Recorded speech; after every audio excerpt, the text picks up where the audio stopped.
She built a company everyone leaned on, 100 emails a day, answering messages at 3 in the morning, and the whole time people kept telling her how resilient she was.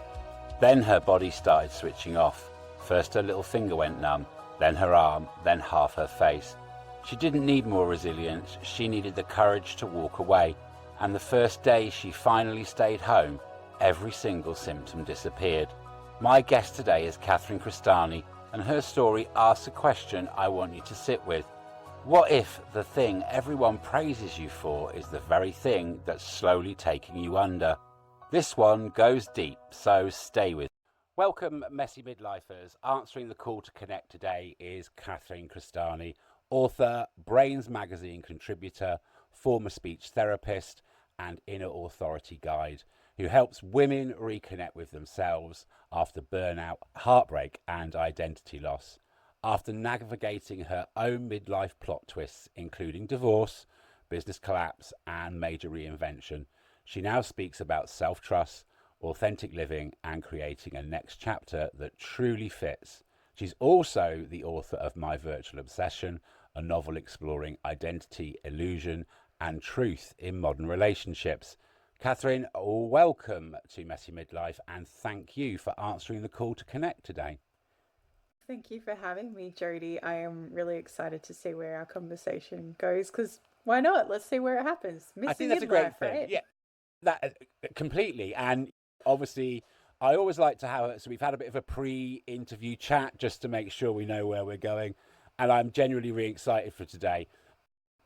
You don't mind saying, but Catherine's in Australia, which is weird, which means I'm time traveling right now. And I was thinking this before we came on air today, is that time travel's real.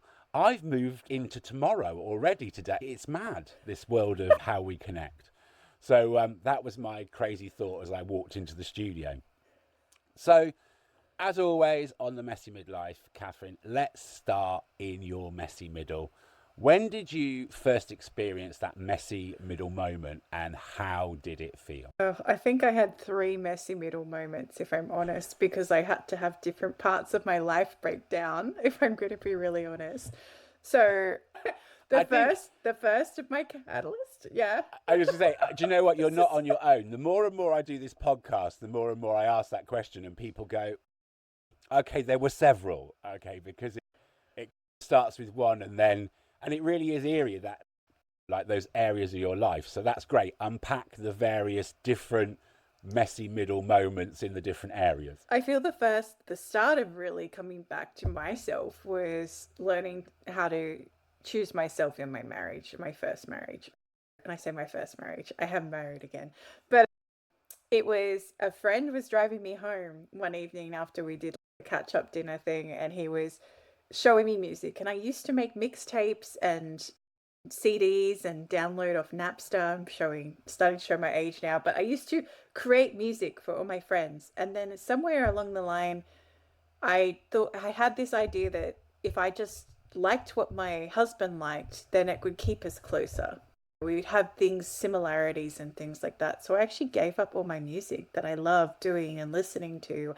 And my friend was playing me this music in the car. And I'm like, I never heard that. I've never heard that. He's like, who are you? And I'm like, who am I? It was just that catalyst. And it just started that, planting that seed and allowing it to keep moving through and moving through.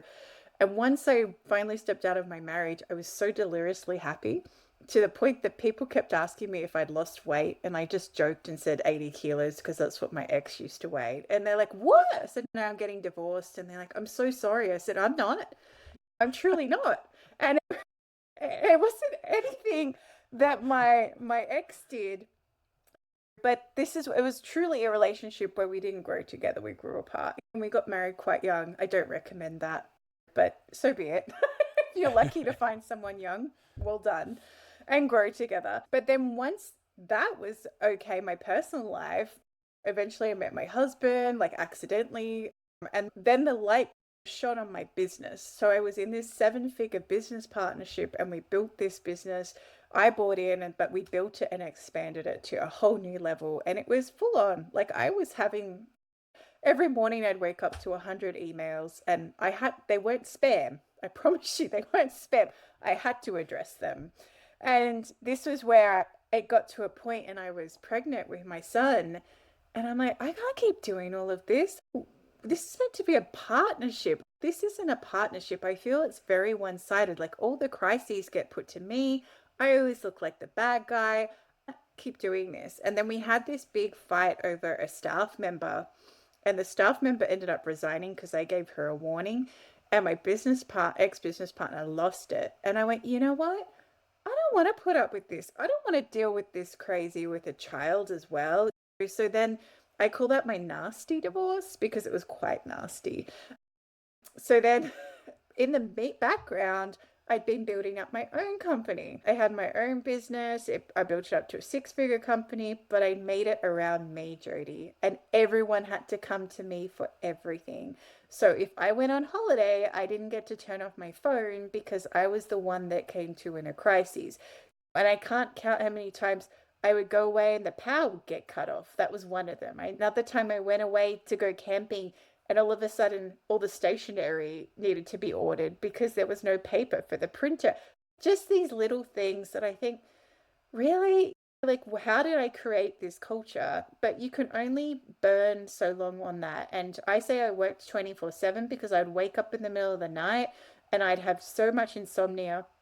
I'm going to go back to sleep because of the to-do lists in my head. And then I learned about this function called delay send. Now, if you're trying to hide insomnia, this thing's a blessing and a curse, because I just started replying to all the emails and doing all the things on my to-do list and hiding it because I didn't want people to know I was up at 2 in the morning, 3 in the morning, 4 in the morning. But then it got to a point that I was going to my naturopath every week to walk out with a bag of supplements to keep me from essentially dying, because you can't run on that high cortisol for that long without your system starting to shut down. And through that, I went through a spiritual journey, and part of that was I had to lose some identities, right? They talk about it in the spiritual community, this thing called the dark night of the soul. It's just a fancy way of saying you need to shed some old things that are keeping you shackled to the past. Mine was my company fell apart, and I cannot make this up. So in the space of 3 months, in the first month, I had 3 staff resign in a week. And so by this point, I'd already gone, I need to fix my health. I want to focus on my family more. I want to step back. I want to explore these spiritual gifts I've got. What's going on there? So to have 3 resign in a week, I had an absolute breakdown. That was probably my epitome of breakdown level. I was on the floor in a ball, rocking back and forth, because I was like, I'm trying to step away from doing so much, and I don't know how I'm going to find more stuff. I don't know how I'm going to cover all these clients because I care. I didn't want them left without therapy. All these things just running through my head. And eventually I got up. Obviously I did. I'm here. Anyway, and then a month later, in the space of a week, another 3 staff resigned. I still hadn't replaced the first 3. And I'm there going, but then I got angry. I was so angry. I was yelling at the universe. I was incredibly angry with what was happening. And I was like, what do you want from me? This isn't fair. I'm trying to step away. I still hadn't found staff to replace the other staff. This is crazy. And all their reasons were completely unique and different. It was amazing, right? Like just weird things all coming together at once. I accidentally took my anger out on one of the staff who was leaving, but I did go and own that because I am that person. I like to be accountable, and saw where that was. But then a month later, in the space of a week, another 3 staff resigned. So by this point, that's what I mean. I can't make it up. 3 by 3. But by this point, I went, you know what? I don't want to run this company anymore. These people aren't meant to be in my life anymore. And I am done. Either I find a buyer or I'm shutting the doors when our lease runs out. That's the point I was done, because I was just burnt out and done. Absolutely done. I can wholeheartedly empathize with that story. I'm sat here smiling. I had a very successful business, and I was listening to you because I always built the business not to be in it. Okay. My very first boss I had said, a true business, if you've if you have a business and you have to be there, you haven't got a business, you've got a job. So 100%. So I always remembered that. So I opened my business. I was a hairdresser for 32 years, and I opened my salon with always the intent purpose of not being there. I worked internationally, so I was in the salon 1 to 2 days a week, suited me perfectly. I was like a guest visitor when I walked in. I did it all remotely. COVID hit. First lockdown, came out the other side, amazing. Second one okay. Third one, just when I came back, I had lost all 5 of my staff. So we reopened the doors, and then all of a sudden, it was just me. And like, when I was listening to you, that whole thing, and again, like nothing that I could have planned, and I carried on for about 18 months with people going to me, "You're so resilient." And I always remember saying to them, it's not a skill, it's a choice. And it's a choice right now I'm having to make. But my moment just in that was, I did the same as you. I sat in a therapy session. I always say to people, look, I didn't get through that without a therapist, because it was pretty catastrophic. And my business was up there. We were winning awards, written about internationally. Like that was it. And there's that bit where you go, oh my God, I've made it. And I was sat in a therapy session, and my therapist, I think, was just bored of me, because just went, okay, it's time you made a decision. What are you going to do? And I don't know where it came from, Catherine, but it was when you said it, it reminded me, and I just went, I'm just going to shut the business. And the therapist went, and do what? And I went, I don't know, but you asked for a decision, and right now, that's what I feel. And I did. 8 weeks later, I shut the door, walked away, and didn't know what I was going to do. But it would have been easier. Like I say, in some respects, it would have taken more resilience to stay, but it took greater courage to go. And I think we quite often get trapped by that. We get trapped by thinking that, because resilience, you even hear it in businesses now, resilience is spoken about. How do we build more resilient teams? How do we... And I question, really, should we be building environments where people have to be resilient to show up? So that's it. But I just wanted to share with you how much I understood that moment. Cool. So right. I'm guessing you did then. You just went, that's it, I'll shut the door. The universe sent me a buyer, Jody. Oh.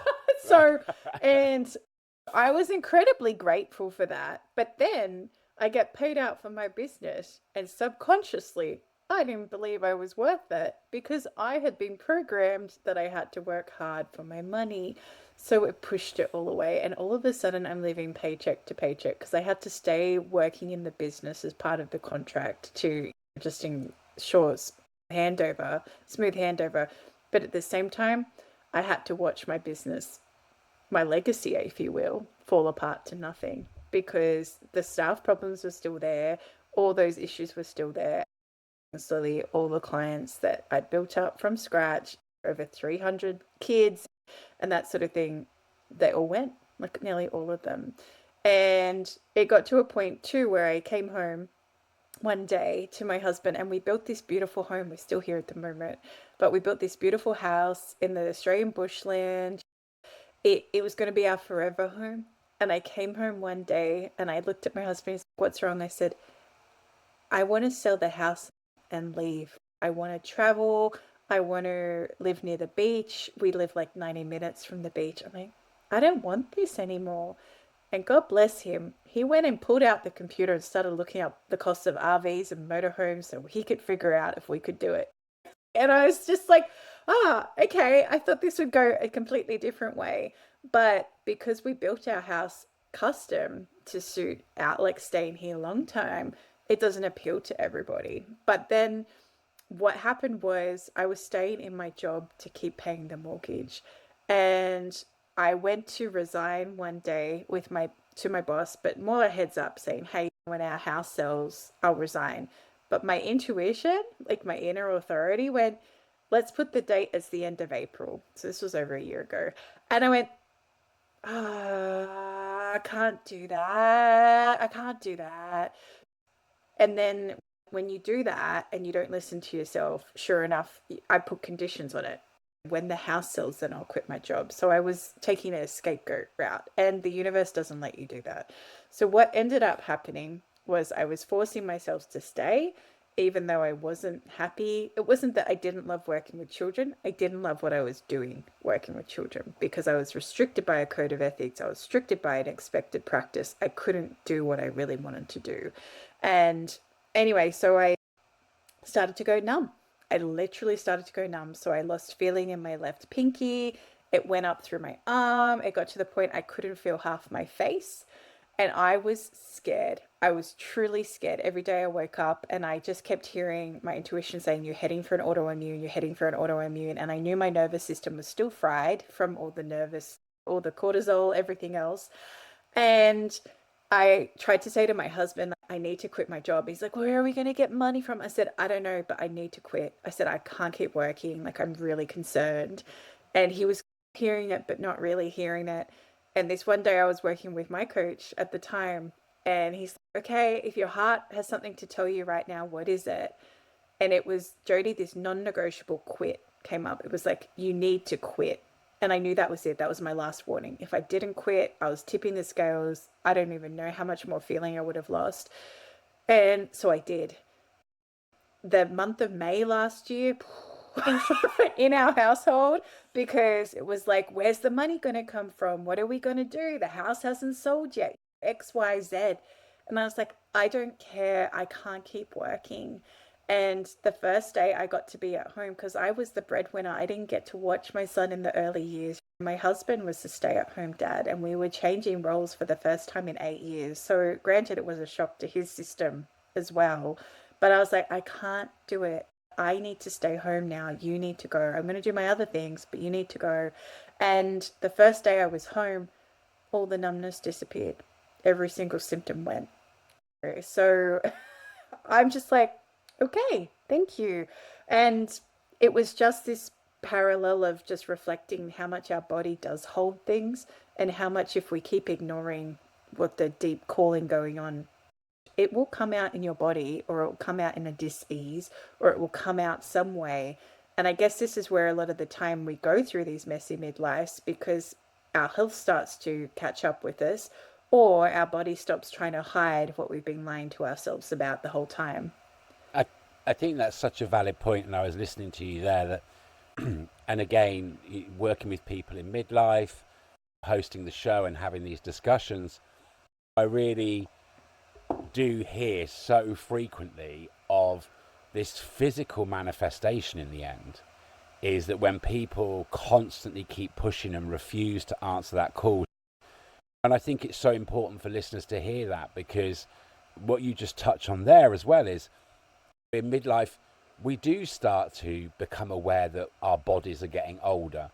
But I feel some of these things we put down to age, when actually it's not age, it is this physical thing. And when you let go of it all, you almost take 15, 20 years off. I know the moment I did that, and then I went on then to lose like 70 pounds in weight and get rid of type 2 diabetes and all of these things that actually were a physical representation of me. Like you say there, that cortisol for me had fueled the diabetes, it had fueled the sugar, it had fueled all of those things. And it's amazing, like you say there, the moment you make this kind of emotional decision, the physical starts to disappear.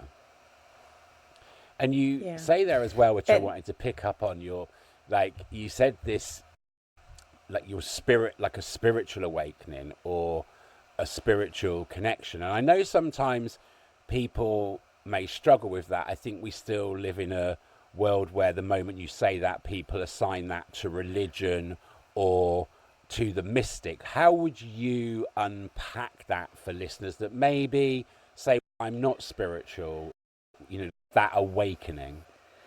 I guess for me, it was I'm very intuitive. So I've always been intuitive my whole life. So it's like, how do you explain when you know something before it actually happens? Or how do you know that feeling? Like a perfect example was one day I got in the car after school and I was in high school and my sister got in and she's, oh, you'll never guess what happened to my friend today.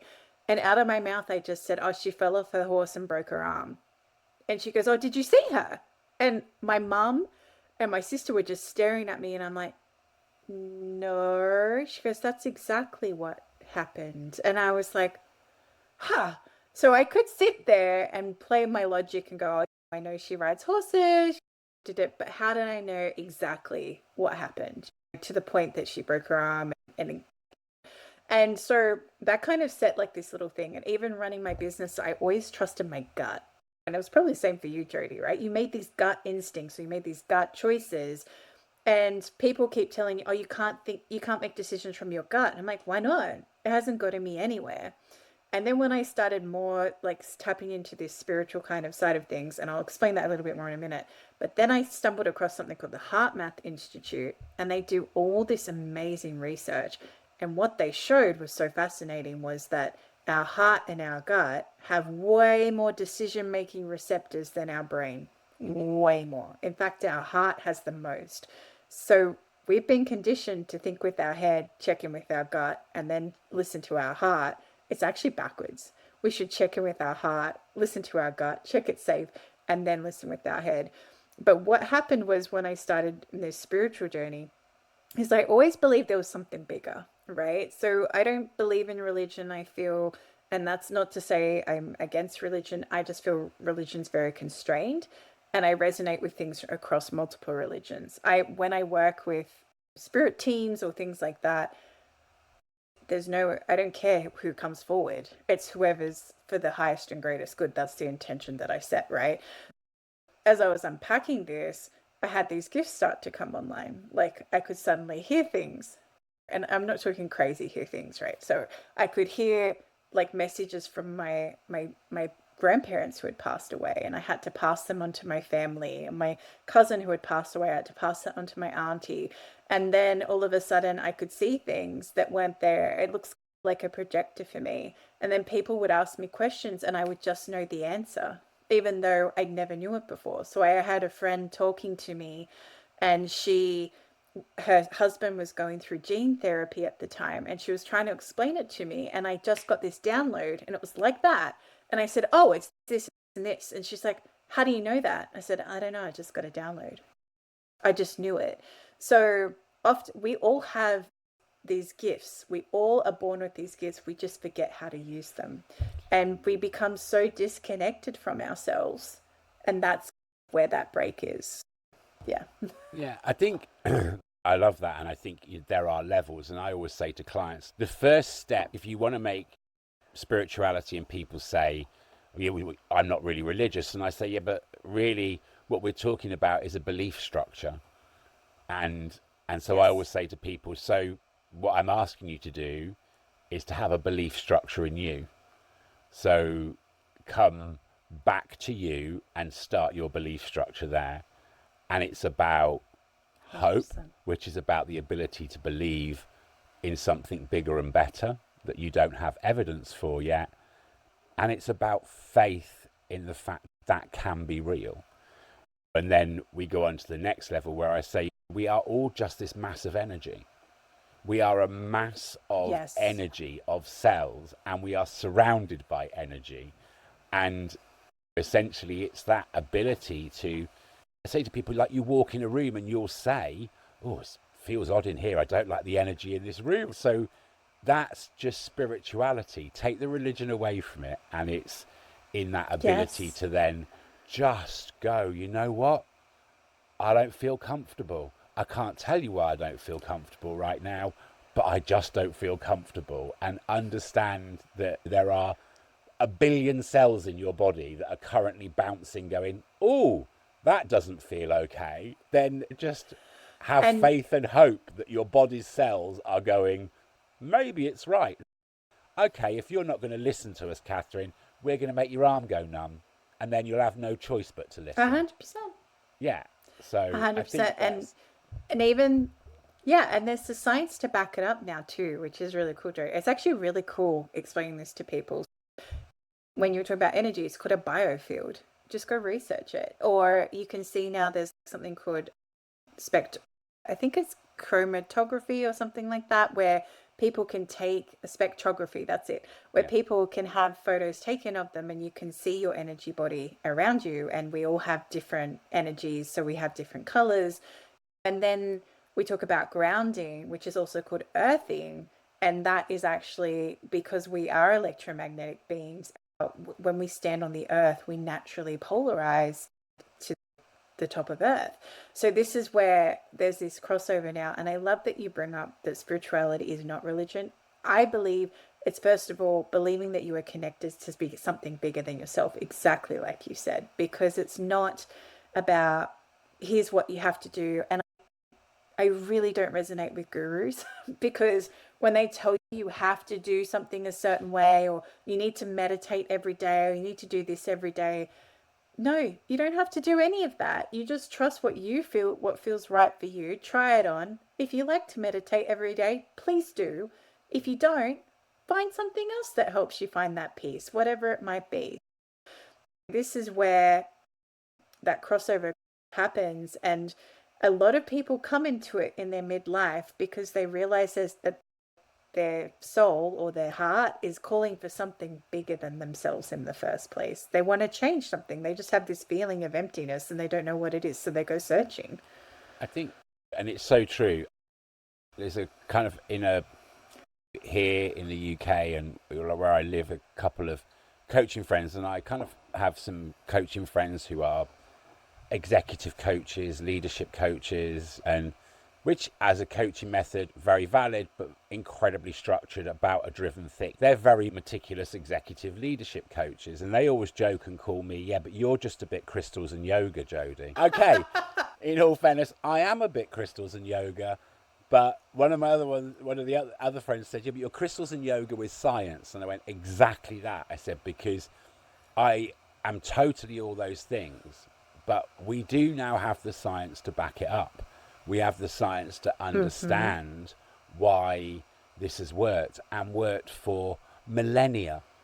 Some of these things are things that we've done as a species since the dawn of time because they help us remain 100%. connected. They help us remain on par. And I don't know whether you've heard of an author, Johann Hari, and he writes a book. He's written several very good books. He's an amazing author. My listeners and people on my website will know I'm a huge fan. I'm a bit of a super fan of Johann. But he wrote a book called 11 Lost Connections.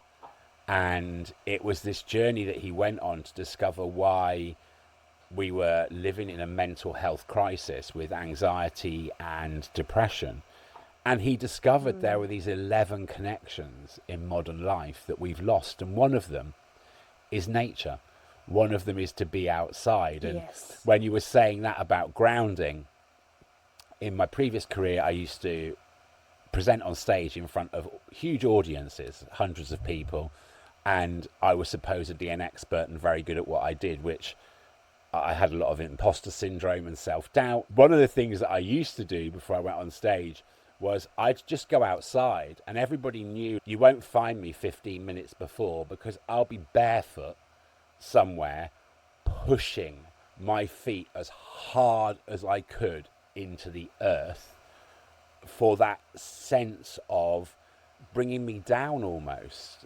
Because when you are anxious, you're like, it can be like you're levitating almost. You feel like you're people say, okay, calm down. And there's a reason we say that, because when you're in that zone, you are up and you are fired. And so that kind of pushing it down and letting it go down. So I completely empathize with that whole thing. There was something else in there that I thought was really interesting. The business has gone, the 2 six-figure businesses, 1 divorce, 2nd marriage, and you're in a job that's struggling. And then you just dropped in there, and I had a coach. So this is interesting. So at a point where I'm presuming then at this point you're saying like you're trapped in the job because of finances, you still went. And as a coach, I know that you coach, I coach, and sometimes you get people come to you and say, oh yeah, but not right now. So what made you at that financial kind of headway go, actually, I'm going to go and get a coach? It was time to invest in myself because I always put myself last. And it was just at that point, and it was really interesting, my journey with my coach, because it actually taught me a lot of what I don't like. So I don't like super structured. I call it the hustle culture. I don't like that. I don't work well like that. I actually go into burnout more being like that because my being and my energy, I'm that person when I commit to a project, I'll put in 120%, but I forget to stop and rest. And I had to learn that. I prefer the crystal and yoga approach and being in flow. But what I learned through that coaching was actually unpacking. I went through so many identity shifts. I can't even tell you. I didn't even recognize myself after the year. Yes, part of it was my coach leading me through that, but also part of it was me wanting to get to the bottom of what was creating my reality. Because a lot of us forget that what's happening on the outside is a reflection of the inside. And there's no such things as coincidences or accidents, right? So everything that's happening inside you on the outside is a reflection, right? And so all these things were happening. And I'm like, why am I going through this work story? So then I just wanted to dig deeper and deeper. And I am the person that jumps in, Jody, because my spiritual mentor and I used to joke and say, I don't want to incarnate and have to do this again. I'm like, I don't want to do this all again. Stop that. I'm jumping in and I'm doing this, and let's just see what ends up. And so for me, I wanted that community as well. I wanted someone I could go to and talk to outside my husband, because we so often forget that our partners aren't always the best people to have discussions with, especially if they don't understand what you're talking about or they don't understand. It's hard for me to talk about the complexities of running a business because my husband's never had to do that. Or it's hard to talk about, hey, this is what I've noticed with my energy and these kind of spiritual things. And if he doesn't resonate with that, he's never once not supported me, but at the same time, he's not the person I go talk to about certain things, right? Putting yourself in these different communities, and that was part of what I wanted. I wanted to be in a community, and it was great until it wasn't, to the point that I kept shifting, and I actually felt, actually, I already know all this that my coach is teaching me. I already learned all this. I did this through running my businesses. I did this through learning and constantly evolving. And I have a deep yearning to learn more things. And I outgrew the space. And this is where it was really interesting to see the breakdown in that relationship too, on the contrast, because I could own who I was in that moment and go, actually, this isn't the right place for me anymore. And then I stumbled into this other coach, if you will, and she worked and spoke more my language. She worked energetically. She shifted patterns. It was how I was working, and it was actually what I was looking for. And so I'm still in that space every now and then, but I'm now at this point in my life where I'm like, I don't want a coach per se. I want a space where I can go to and connect with people and create tribes or be part of tribes. But that's part of my evolution journey. I'm not saying that maybe I won't go back to finding a coach or someone to support me, because I have a support network, and I find that's really important too, to have. We can't do this alone. I have to emphasize that. It's really important. Like you said, you went to your therapist every week. I went to my naturopath. He did the form of therapy, like all those sorts of things. But you need someone else to sometimes reflect back to you what you're missing, because sometimes you can't see it yourself. And that was a big thing I learned from my coach. That was, a mirror can't see herself. And that was such a big thing and turning point in my life, that I went, actually, you're right. I can't see all my blind spots. I can't see everything, but I can at least try and put it together and have a beautiful team that I can go to when I need that support or need that push to go to that next step in my life. I think, yeah, it's some really great points there. The funny thing is that I think I saw my therapist 2 more sessions, and I was like, yeah, we're done now. And then that's when I went and got a coach, because I was like, okay, we've done the past, we've done the trauma, Now I want to get as far away from it as possible. And I love what you bring up there about the mirror, because it's really true. Because people say, that's my job as a coach. I don't have your answers for you. You have your answers. But what I have the ability to do is to hold a mirror up and reflect it back at you. And what you'll see is the bits behind you. When I hold the mirror up, you'll see the bits over your shoulder that you can't see unless someone holds that mirror up. So I think that's amazing, and that commitment to yourself. And also as well, like you say, we do change that identity. And so sometimes we shift coaches and we're like, okay, you were great, you got me here.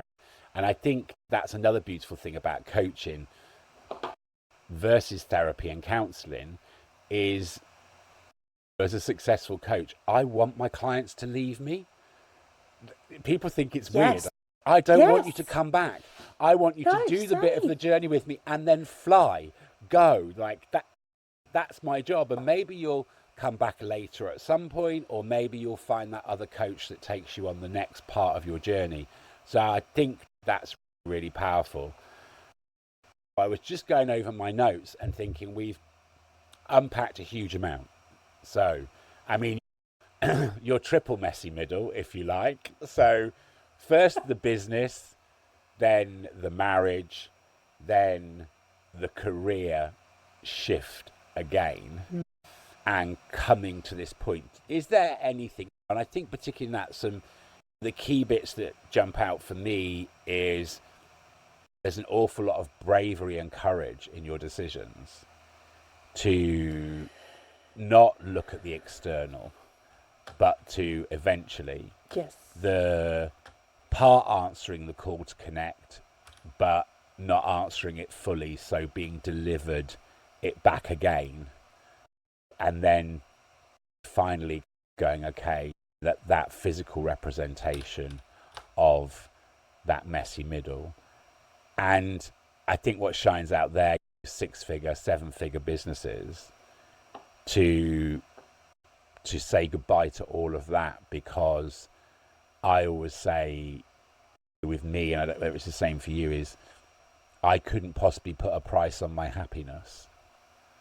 And so therefore that's irrelevant. That's irrelevant. My happiness might be in a shed in the middle of nowhere. It doesn't essentially feed it. Are there any bits of your messy middle that you don't feel that we've unpacked or that need to be aired before we move to the future as we're time traveling today? The future. As we're time traveling. I feel that I completely agree your summary, Jody. It was a lesson of learning courage, because even if anyone's been divorced, it was so interesting. My parents are like, oh, we support your decision. But then when you make the decision, they don't really support your decision, because it wasn't what the decision that they wanted you to make. Even then I felt, and even my friends were so, because my life became very reflective. It's, this is reflecting flaws in my relationships that I don't want to look. So I lost all my friends, like all these things. And it was like, no, well, I'm not going to stay in my relationship because of other people. It's like, I have to have the courage. And I think a lot of people don't realize that courage is created. You're not born with it. You have to take that step. And even if you want to grow or expand, if you want to have your own business, if you want to choose a life that aligns for you, I promise you, if you do not take that risk, that little risk each day, or put yourself out there, you are never going to shift anything, because you're the only one that can change your circumstances, and you're the only one that can choose yourself when everything else around you is telling you otherwise. I think there just is that huge piece that you mentioned there about identity as well. And like listening, it's come up so many times, but that identity is so based, not like it appears from listening to you. And I know for me it was, is that my identity was based so much in other people, in being a people pleaser.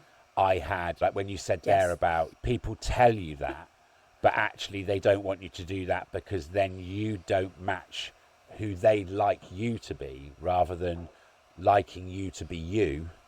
They want you to be what suits them. And we collect so many of these identities that I feel that's a huge piece of this messy midlife.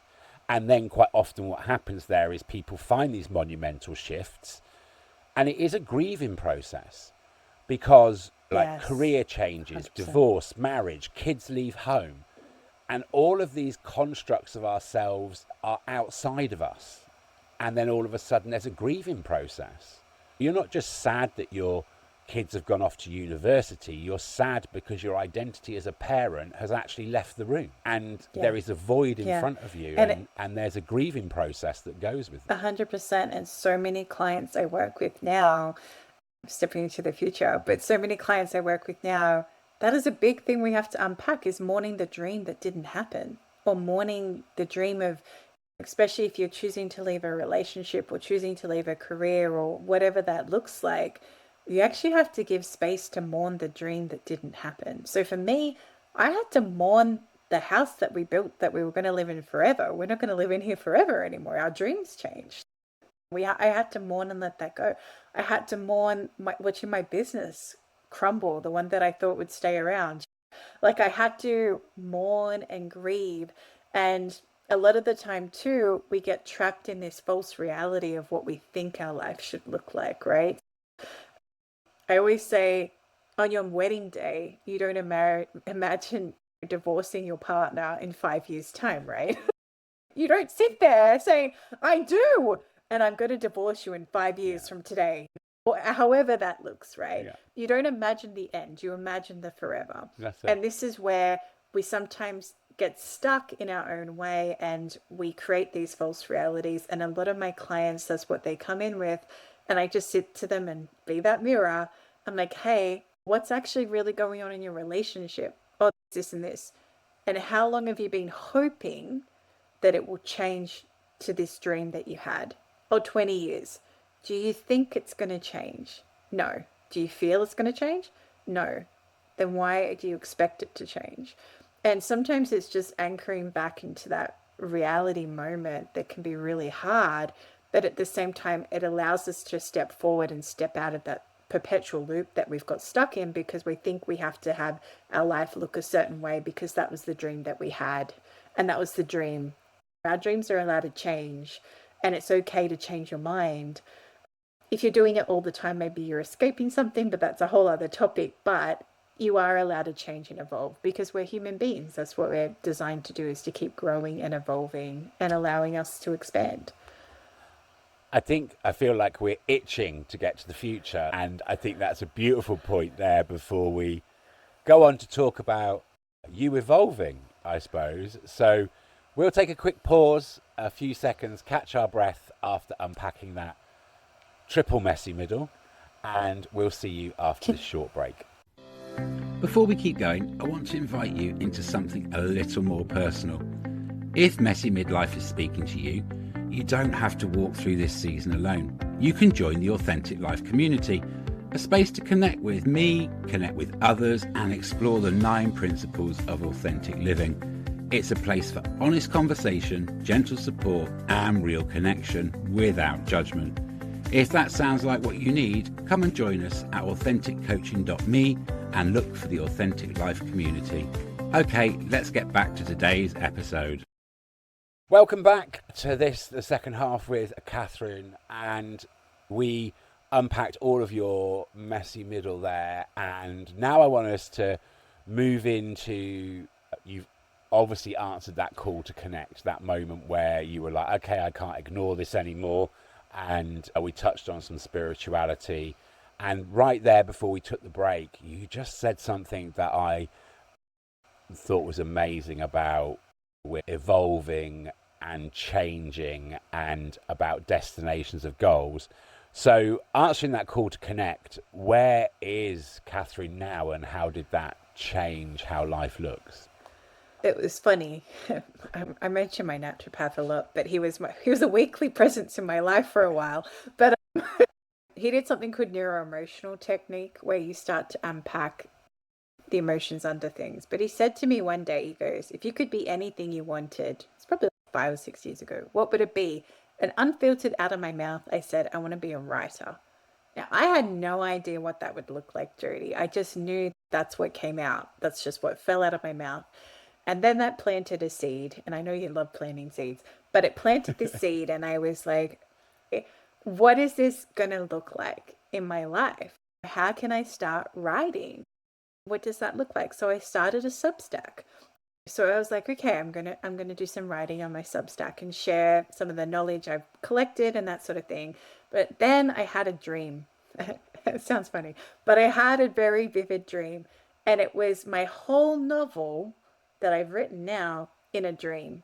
And I went, I need to write this. I see it as a movie, but I need to put it in book form first. And so I made this promise to myself, and I call it a self commitment promise. And every day I wrote for 15 minutes. I wrote this novel, 15 minutes a day, every day. And within, I think it was 5 months, I had a 90,000 word novel. And I was like, oh my goodness, I've written a novel. Then my little self saboteur showed up. Right? It's like, no, we can't submit this. This isn't any good. So I did eventually submit it, and I didn't hear back from publishers. And then I learned how hard it is to get picked up by a publisher. So I thought, stuff this, I'm going to publish it myself no matter what. But then I learned so much. But in the meantime, I'm like, all right, what else do I want to write? So I just kept writing Substacks and all these sorts of things. And then this email lands in my inbox recently, and it's like, hey, you've been highlighted as to a spot from somebody. We really like your work. Would you like to come for an interview for Brains magazine? I was like, okay, I have no idea what this publication is, but okay, sure. This is cool. Anyway, and then I put this submit like application in, and they're like, hey, we really like your viewpoint and where you're coming from. We actually want to interview you for a higher position. Oh, okay. And then all of a sudden, I find myself as an executive contributor for Brains Magazine, writing articles about listening to yourself and how to not lose yourself in the void. And I look back and I'm like, oh my goodness, I'm a writer. I didn't have this expectation of what it would look like, but all of a sudden it is there. And it was funny. I have on my phone, I normally set, I don't at the moment. Actually, no, at the moment I said my house, it says my house and land will sell soon. That's what it says on my phone. But normally I have something I want to aspire to. So last year I want to become a published author, a speaker, an international speaker, and I think it was, and start creating a space for children. And at the end of last year, I looked at my phone and saw that, and I went, I did all of that. When it wasn't that, it was just there every day, just there as a reminder of what I wanted to step into. So then I started speaking at conferences. I just started sharing my story. And then I started a podcast. I did all these things because I just felt this urge to share creativity and share what I'd been through, because we all have these beautiful life stories. We all have this unique journey. And why not find a way to share that with others? And I always say, if I inspire you into action with something said, then I feel incredibly happy. But if you just like what I said and don't go and do something with it, then I get disappointed, because I'm like, you're not inspired, you're just listening. Actually go do something with that. You need the brain to take you into action. It's great I moved your heart, but now just follow up with that if you want to go do that. This is how it's evolved. And then I noticed as well, when I was editing my book, I actually used AI to help me do the final edit, which was actually really interesting. It was a fun and tedious process, I have to say. But at the same time, I said, hey, can you analyze the story arcs? And I hadn't realized how I'd written the story was a reflection of how loneliness can lead to you saying yes to things you don't necessarily want to say yes to, or how it makes you avoid certain situations. And then it made me reflect on my life, and I realized, oh, I wouldn't go home. Like, I would stay later and later at the office and avoid being at home because my relationship wasn't okay. And then when my office wasn't okay, I just couldn't wait to get home. So there's all these kind of reflections that were coming through. And then, because this is how the universe sometimes works as well, all these clients started to coming to me with the same problems that I wrote about in this novel. I'm like, oh my goodness, what is going on there? So all of a sudden, I'm coaching people on relationships from a very different perspective because I can tap in intuitively, but also because I've been through it and because I have all this information. I'm like, oh, wow, this is what I'm meant to be doing. And all of a sudden, these are the people I started attracting. And it was like one after another, one after another. It was so fascinating to see it shift and to see that where that's moving. I think it's, you say something there, there's so many things that I want to pick up on in stuff that you just said, but I really want to dive into that AI point because I think it's really interesting. A lot of people find that maybe, myself and would think someone like yourself, when we talk about spirituality and all of these things, would be the people who are like, AI is a bad thing. And more and more, I'm spotting that we're the ones that are like, this is amazing. And what you said there is really true because it is able to almost point your intuition out to you. That's what I think sometimes. When you were saying there about the arcs, we're doing stuff, we're writing stuff as coaches. I'm making a tool, I'm writing a blog, I'm doing these things, or I do a podcast. And I did it recently. I take the transcripts of all my podcasts, ones where I'm guests and ones where for the messy midlife. And periodically I upload them all into the AI that I use and I ask it to pull out the major themes. And it would take me hours and I may not even spot it, but it just spots these things. And then I'm like, yeah, that's it. It's amazing. So I think it's... Yeah. And I was the person that was like, I'm never going to use AI and everything like that. And then I realized what a tool it can be.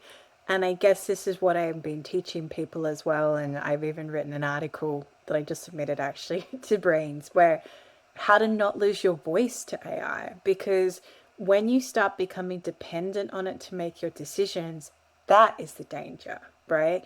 Not using it to enhance what you've written. If you want to write a piece of writing, write it and then put it through the AI. Don't ask AI to write it first, because then you've taken away your voice. You've allowed AI to replace you.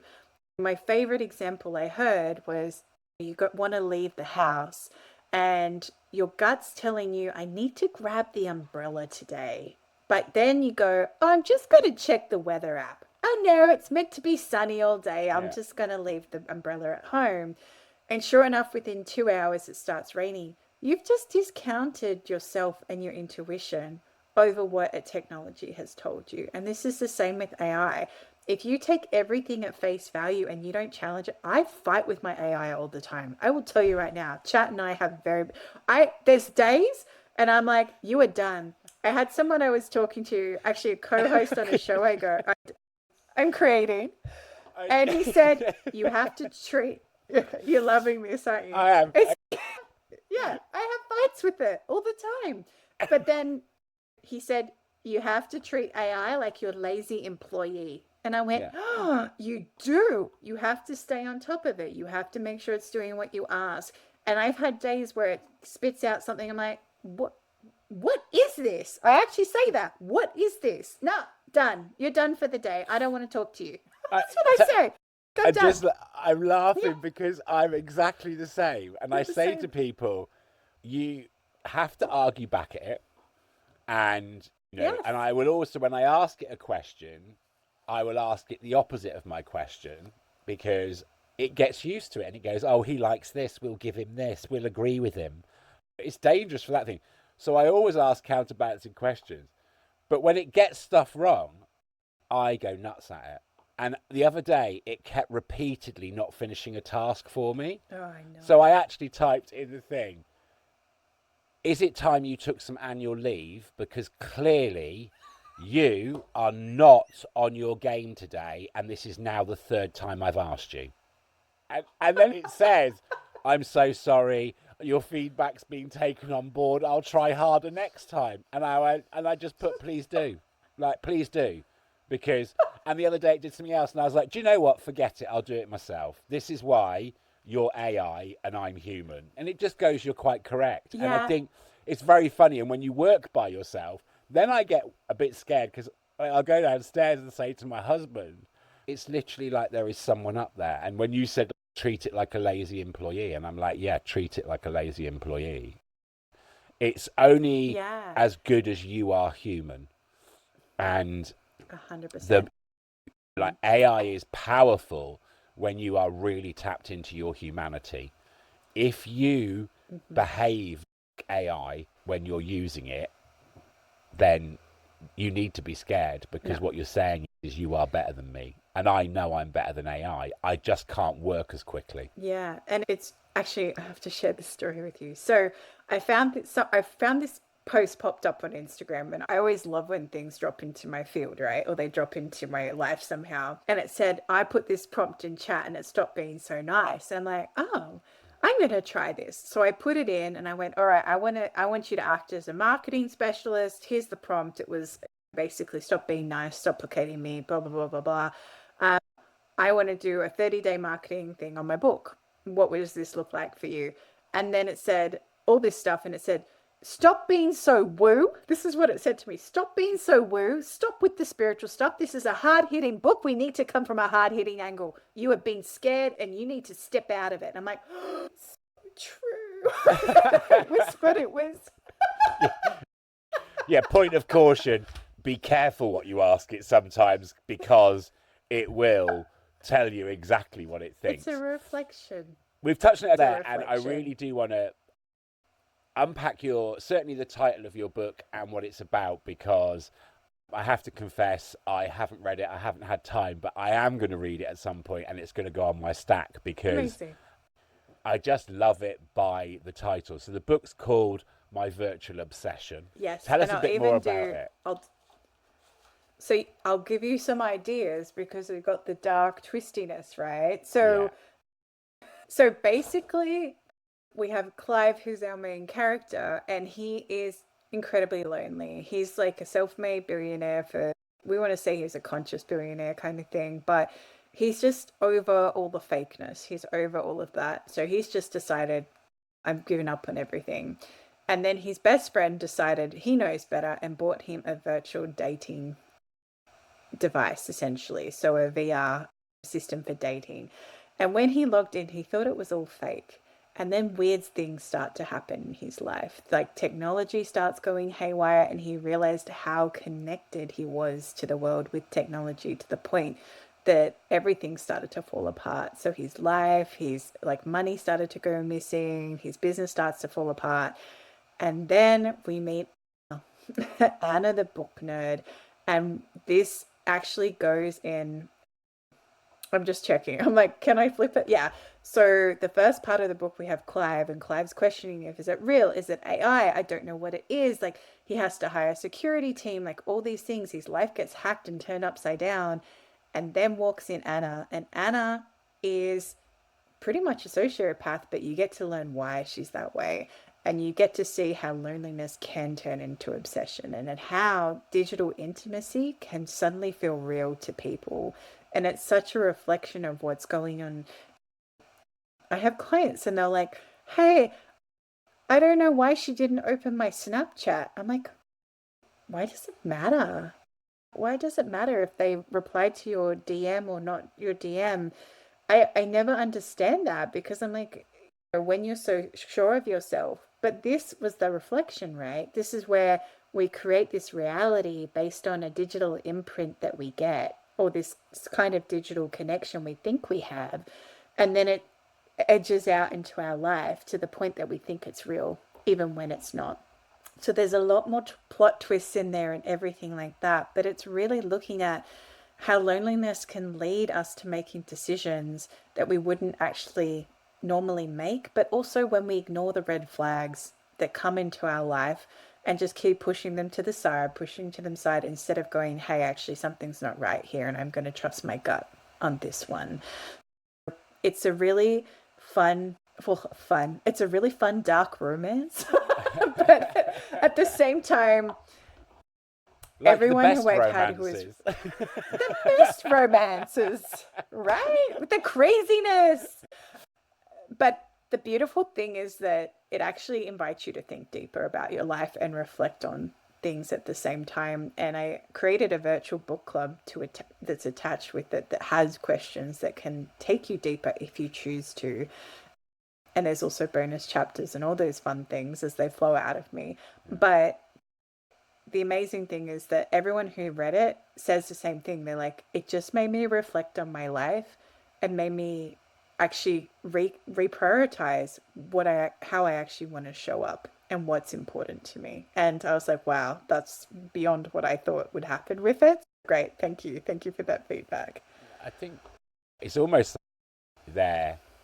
It sounds a little bit like the book is maybe that you've written a coaching mirror, and it is that kind of, it's just a huge mirror that is reflecting back at people in this world where we believe we're so connected, yet we're actually so disconnected. I find that pretty amazing. So obviously now then, and this is quite, I'm just thinking now, I'm tracking back messy middle, but once you've answered the call to connect, it feels like things have gone at huge pace. And so, like, book now, what's the other major thing that you're focusing your time into other than writing? So I've also been doing a lot of speaking, so speaking at a lot of conferences, on podcasts, obviously, and just sharing my message, but also coaching people essentially to come back to themselves and to honor their intuition and how powerful they actually are, and that calling back in their sovereignty. And I know that's such a woo term, if you will, but really it's about reclaiming who you are, because when you realize how powerful you are as a person and how special you are as a person, and I'm not saying that lightly, we're all here with a unique thing to share with the world. When you realize that and you start to own your power, things just start to shift. And funny things can happen. At the start of the year, I journal a lot, right? So I use writing as I actually journal for myself too, but I journal a lot. And I wrote this question and I said, why don't I have any clients at the moment? And I wrote back to myself, I don't want any. I was like, what? Yeah. I was like, no. I was like, oh, actually, yeah, because I was trying to finalize my book, get my book launch happening. I had my podcast going on. I was being a mum. I had so much happening. I didn't have the capacity. And then about a month ago, I was in this workshop, like a sales workshop, and I'm sitting there and going, you know what? I would really love clients again. I really want to help people. And I kid you not, Jody, within an hour, I had clients messaging me saying, hey, can I have an appointment? Hey, can you help me with this? I had my phone ringing and I went, okay, this is where I want to shift my attention to. So really supporting, most of my clients are women and I still get men as well. I'm not discriminate, but that's just who I attract. And at the same time, I feel it's such an important thing to learn to come back to yourself and how to choose yourself and not feel selfish about it as well. I think that's pretty amazing. That bit there, like you say, is coming back to yourself, choosing yourself. Certainly for me and in my work, I talk about that. That's that authenticity of you, is coming back to your authentic self, finding that sovereignty, as you call it. And you pick up something beautifully there as well, where you say, you know, about the selfishness. And actually, I say to people, it's actually really selfish to go out into the world and not be connected to you, because you're not turning up authentically. Therefore, what you're projecting is something that doesn't really exist, and you're selling a lie. So you know, like, do you want to turn up as a lie, or do you want to say no as your authentic self? And I think that's pretty powerful.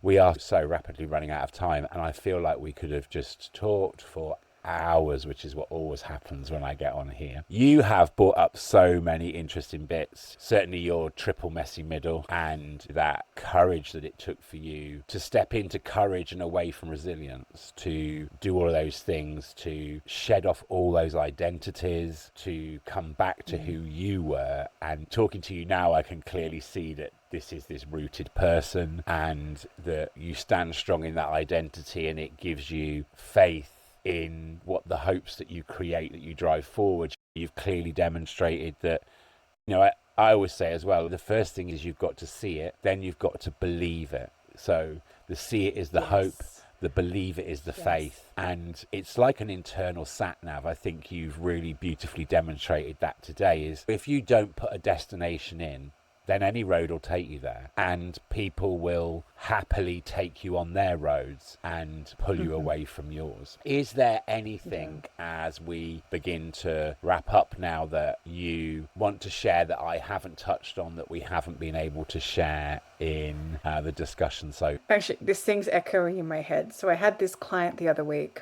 and I was doing a reading for her and helping her through, I think, some work things and life things. And the message that came through was choose your level of suffering. And it was really interesting because exactly what you were touching upon, Jody, is that you can go on any road to get there, and sometimes you end up on other people's road. But it's the same how you choose to show up in your life. Like, I got up at 4 a.m. this morning so I could show up onto some podcast interviews. And at the same time, people are like, how do you do that? And I said, because I love it, because I actually enjoy sharing my message. I rather suffer with a little bit less sleep and get to do what I love, rather than sleeping and miss that opportunity or whatever that looks like. So you can choose your level of suffering. And from a mum who, my child was a terrible sleeper, so I understand about sleep deprivation. I also know how to balance that. So I don't do that every day. I used to get up at 5 a.m. every day. I was like the 5 a.m. clubber, right? But I don't do that anymore. Yeah, because I found it was too much. It was actually too much on my system. And sometimes I need more sleep than other times. And I have to honor that and respect that, because I go through cycles. We all go through cycles. We have to go through that. So if you don't have a dream or a vision, it's time to do that. It's time to dream. It's time to vision. It's time to allow yourself to suffer for something that you want to do. A little bit of stress is okay. The chronic stress that Jody and I went through is not okay. But at the same time, and we don't want to do that again, a little bit of stress is okay. And it's okay if you're doing it and you are passionate about it and it's something that brings you joy. That is the way to keep moving forward and to allow yourself to show up happy. And you don't even try, right, Jody? You're genuinely happy because you're like, yeah, I'm doing what I love. I'm excited about it. And you light up, and that's how you know you're on the right path. It's so true. And like, as a coach, I have a coach, and I had a session probably about 2 months ago now. And what you're saying there, and it's resonated with me, and I've repeated it so many times. And she said to me, watch where your energy goes.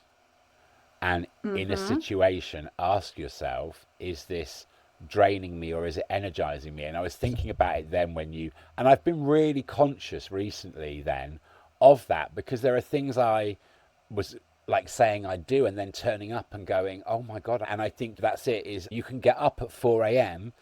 if the energy's in it, because it will energize you and it will restore you, and you will know that's where you're meant to be. So I completely get that. I was nodding frequently there because I am the 5 a.m. club. But I want to add into that, I never set an alarm. When you were saying there is I do what my body tells me. I was actually the 4 o'clock. I was the 4 o'clock club for 4 weeks recently. I have no idea why, but I just was like, I'm awake, I'll get up and go to bed early or meditate in the afternoon kind of thing. Yeah, and you balance it out. Yeah, I obviously have the privilege of knowing exactly where to get hold of you. I'm sure that there are lots of questions that listeners still have and would want to reach out and certainly find out where they can get your book. So how can anybody who wishes to connect with you after this show? Yeah, so the best place to head is probably my website, which is willowhealing.org, so ORG at the end. I'm on Instagram a lot as well, so my handle is willowhealingsh. And if you want to check out my book, My Virtual Obsession, it's on Amazon, your favorite ebook reader. It's on multiple platforms. So, and if you can't find it, please let me know because I can organize with you to get a copy somehow. I promise. Perfect. I always like to ask this question before we go is, there's been so many things today, but if you could plant a seed, a thought, a practice in the minds of the listeners today, just one that would grow with time, what would that seed be? I told you I'd wait for the moment. It would be that it's okay to change. It's okay to change your dreams, to change your desires, to change what you want in life. Because if you don't honor that and allow yourself to grow and expand with that, it's going to eat you up. So give yourself permission and know it's okay to change.